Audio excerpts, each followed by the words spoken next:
No módulo anterior, demos os primeiros passos em direção de entender as propriedades elétricas de neurônios individuais. Aprendemos como forças elétricas e a difusão dão origem a potenciais de membrana, e aprendemos como as células podem gerar e propagar sinais chamados de potenciais de ação, ou picos, ao longo da membrana.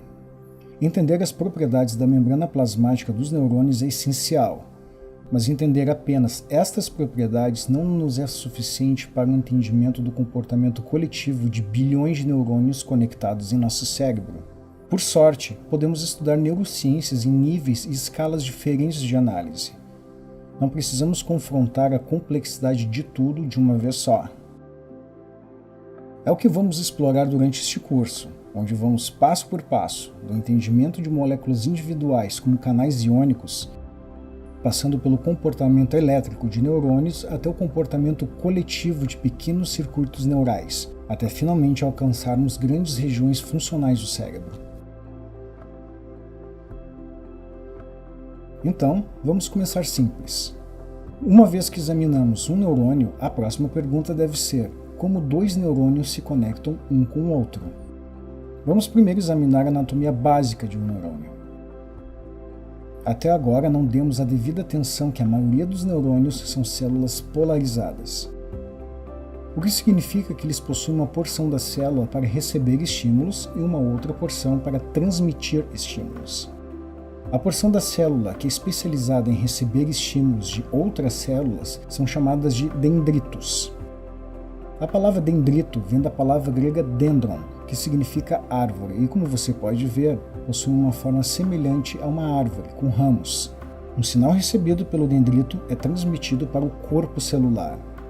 Se houver despolarização suficiente na membrana do corpo celular para iniciar um potencial de ação, então o potencial de ação é enviado para o axônio. O axônio então transporta a propagação do potencial de ação até o próximo neurônio. Então, o que acontece na divisa entre dois neurônios, entre o axônio de um neurônio e o dendrito de outro? Essa interface é chamada de sinapse. Há dois tipos de sinapse que vamos falar com mais profundidade mais tarde: sinapses elétricas e sinapses químicas. Sinapses elétricas são menos comuns em nosso sistema nervoso, mas são mais fáceis de compreender, então vamos a elas primeiro. Sinapses elétricas são basicamente poros entre duas células, que permitem que íons atravessem. Elas permitem a passagem de sinal elétrico para uma célula vizinha sem muito alarde. Não é algo tão diferente quanto combinar duas células em uma maior.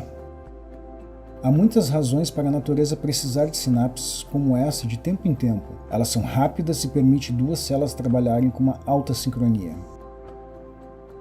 Mas a maioria dos neurônios são conectados uns aos outros por uma estrutura muito mais complicada chamada de sinapse química. Em uma sinapse química, ao invés de simplesmente passar um sinal elétrico de célula a célula, o potencial de ação viaja para o final do axônio e causa a liberação de moléculas em um espaço muito pequeno entre dois neurônios, chamada de fenda sináptica.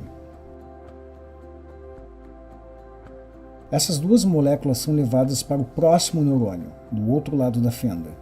Esse sinal químico pode causar despolarização na membrana do neurônio adjacente, convertendo o sinal químico novamente em um sinal elétrico. Ou pode ter outros efeitos na célula.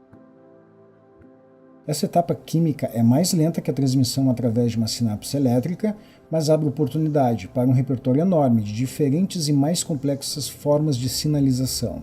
E a função sináptica tem um papel central nas computações feitas pelos neurônios. Vamos, ao longo dessa unidade, analisar os trabalhos internos das sinapses químicas, em direção de começar a visualizar como redes de neurônios interconectados dão origem a comportamentos. Também vamos dar uma olhada nos defeitos na fisiologia sináptica em desordens neurológicas e psiquiátricas, e perceber como as sinapses podem ser alvos de várias drogas psicoativas e de toxinas. Por fim, vamos encerrar olhando para como a sinapse muda com o passar do tempo em resposta a estímulos externos, tendo um papel fundamental em como aprendemos e lembramos.